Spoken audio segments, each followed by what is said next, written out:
HMPV વાયરસને લઈને વડોદરામાં શાળાઓ માટે માર્ગદર્શિકા જાહેર કરવામાં આવી।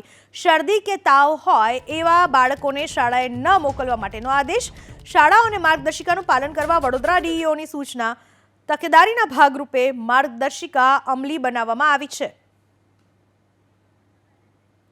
વડોદરામાં એચએમપીવી વાયરસને લઈને શિક્ષણાધિકારીએ માર્ગદર્શિકા જાહેર કરી છે, જેનું અમલીકરણ કરવા માટે શાળાઓને સૂચના આપી દેવામાં આવી। જે બાળકોને તાવ હોય તેમને શાળાએ ના મોકલવા તકેદારીના પગલાંના ભાગરૂપે આ માર્ગદર્શિકા અમલી બનાવવામાં આવી છે। શરદી તાવ અથવા તો બાળકને શ્વાસ લેવામાં તકલીફ હોય અથવા તો અન્ય કોઈ બીમારી હોય એવા બાળકોને શાળાએ ન મોકલવા માર્ગદર્શિકા જાહેર। તો અમદાવાદ શહેરમાં એચએમપીવી વાયરસનો વધુ એક કેસ નોંધાયો છે। વસ્ત્રાપુરમાં 80 વર્ષના એક વૃદ્ધનો રિપોર્ટ પોઝિટિવ આવ્યો છે। વૃદ્ધને સીઓપીડીની જૂની બીમારીના કારણે શ્વાસ લેવામાં તકલીફ પડતા ખાનગી હોસ્પિટલમાં સારવાર માટે ખસેડાયા હતા। હાલ વૃદ્ધની હાલત સ્થિર છે। વૃદ્ધની વિદેશ પ્રવાસની કોઈ હિસ્ટ્રી ન હોવાનું જાણવા મળ્યું છે।